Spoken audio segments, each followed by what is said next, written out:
Hello. It seems like I'm gonna be doing this week to week now. Kamen Rider Zeztz episode 2 aired this past Saturday, and here are my thoughts and opinions. So the episode starts out with the monster creation, and then we get sort of like a mild recap, which is nice in case you forgot or you just needed a bit of a refresher on it. And yeah, I feel like this little recap where Baku's explaining like the dream world and his position in code is gonna start becoming like a regular thing. We actually get this really thorough explanation in a very short time, which I like. It's like thorough enough that you get the idea, but it still leaves enough out that you can go back, watch episode 1 and still be surprised by something. And this is weird. After that intro segment, there was no opening. Usually Kamen Rider shows will play the opening at the end of episode 1, and then in episode 2 it will start playing the full proper intro with all the proper effects and stuff. But we'll get to that later after I go over the episode recap. So as Baku is in his dream, he gets chased by a bunch of people in the dream world because they think, well, he's a criminal. And eventually we see the monster, and we get really cool confirmation that the capsims can work outside of the Zeztz driver. So here he's using the impact capsum, which is currently the only one he had in his possession at that present moment. So yeah. Also, this was the episode of straight ore farming. Baku had no reason to be doing all this, and yet he did, and it was really cool. So yeah, he like transforms in, because it's a dream world. He was he transformed and then he just disappeared and reappeared behind the monster. It reminds me so much of Kamen Rider Zero2's debut in 01, where Arto is just like behind Arc 1 all of a sudden without any explanation. I'm sorry, not Arc 1, Arc 0. I pride myself in being correct. So yeah, and man, these effects are so good. I feel like so far we've kind of avoided a bit of the janky CGI that usually comes with Kamen Rider. And we've actually had some really decent effects here. I mean, sure, if we go back, that isn't quite a good effect, but everything else is quite good. Also, I really like the fact that, because it's a dream world, Baku can just do anything. So here he pulled a bit of the terrain out to use as a barrier, and I love that, and I hope we get to see more of this. I hope it doesn't become like the video game stuff in Exade, where after a while, during the last battle, they barely use any of the actual video game elements. I really hope here it becomes a nice consistent thing that they use. And then later, when Baku wakes up in reality, he finds himself wondering if he can transform too, because he has the Zeztz driver in real life. Currently, we don't know. I have not seen the Gabu film, so I would have to assume to some degree that Baku can transform in real life, and it's only going to be a matter of time because of what happens in episode 3, which I will again get to after this recap. So Baku finally meets up with our two police characters, and this is going to be a very fun trio. I can already feel it. You got the very straight-laced woman paired with two kind of idiots, and it's a trope that is kind of done to death in Rider, but in Tokusatsu in general.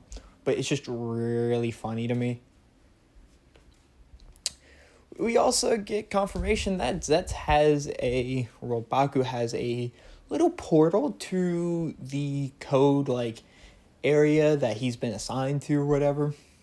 And I don't know if you can tell, but this hanger, it's in the shape of Z's. Get it? Because dreams, dreams and cartoons with Z's.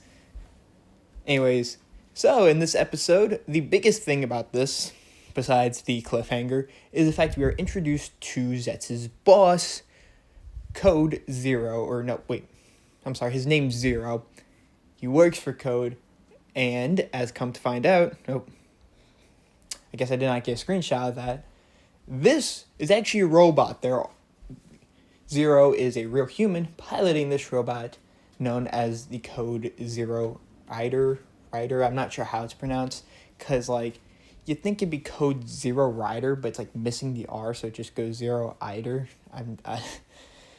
I hate when they do that, but anyways. So, yeah, it's a really nice bit of confirmation to confirm, oh, hey, it's not sentient robot. So, who knows? We could be seeing Zero, which I have some theories on what he might end up becoming, but I'll have to say that for later. Alright, and this is my least favorite part of the episode. When Baku needs a new Capsum to defeat the monster of the week, he gets it via Gashapon machine, which kinda is lame. I much more prefer it when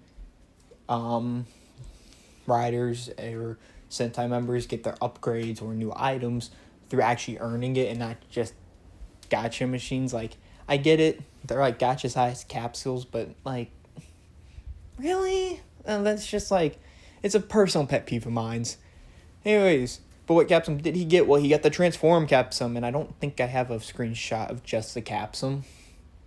But he can use it in conjunction with any of his main forms to transform them. So in this episode, I'm sorry, I'll get to that later.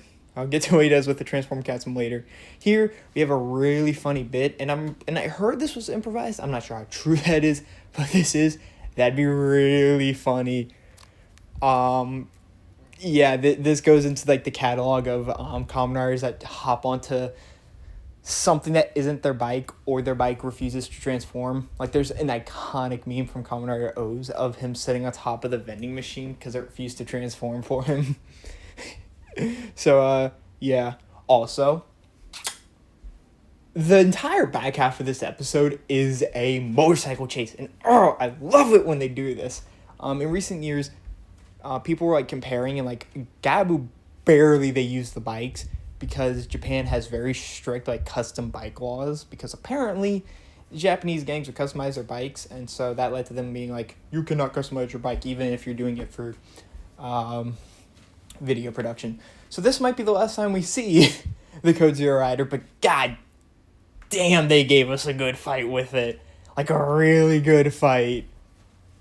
And we got a transformation sequence that was very reminiscent of Kamen Rider Ichigo. Oh, it's awesome. It was so good. Here, this is what I was talking about. This is what he uses the Transform Capsum for. He transforms his legs into a bunch of spikes to, flip the truck. And that was a really smart usage. It's very much comic book superhero. And less tokusatsu, which I like, as if you look at Zetz's design language, it's definitely like Ichigo, but if you were an American superhero. So I really like this. And this was a shot where I was like, yeah, this is peak. Oh, dude, he blew up the truck and he's ore farming all the way through this sequence. Like, this is just Zetz's ore farming episode, and I'm totally here for it. Afterwards, as the credits start rolling, we get a pretty crazy reveal that the monster was headed. We already knew slightly earlier in the episode that the monster was heading to the police precinct, and he knows that Mr. Fujimi, aka, if I have to go back like 10 slides, here, that guy, him, he quite literally sleeps like outside the police department, so the bomber was trying to, kill Mr. Fuji, or at least that's what Baku thought, until the grand reveal that Mr. Fujimi himself is the dreamer. He's the one dreaming of the bomb scenario. This was such a cool twist that I was not expecting, and unfortunately that's the end of my slide, but I was not expecting that. My mind was blown when I was watching this. My jaw dropped out of my mouth. It was, that just blew my mind 2 episodes in, and I was not expecting that. But that being said, my personal thoughts, this was a really great episode. I'd easily give it a 9 out of 10. The only reason it's not a 10 out of 10 is just because my personal grudge against this, I prefer it when riders earn their power-ups, and it's not just Gashapon machine, random luck. That's why I like Build so much. Sento not only worked to make his upgrades, but even still, there was actually a struggle in getting full battles for new forms. So I really hate this. It's like the one part of the show I do not like. Everything else is so cool. Oh, dude. So, yeah. As far as characters go, we find out a bit more about each of about the two police characters, and we actually finally get to see Zero and a bit of his personality. And so far, Baku's still my favorite character, but that's just what happens when you're the main character and you're this early into the show. Like, it's really hard to play favorites. So, yeah. But with that being said, episode 3 is gonna be an interesting one, as according to the next episode preview, the dream world is gonna spill out into reality, which is why I think that they pose the question, oh hey, can Zeztz transform IRL in this episode? It's that way they can then answer it in episode 3. And man, I can't wait to see that.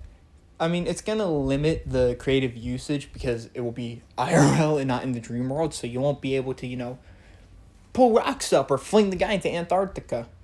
But it will hopefully give us a bit of really neat rider action in the real life world.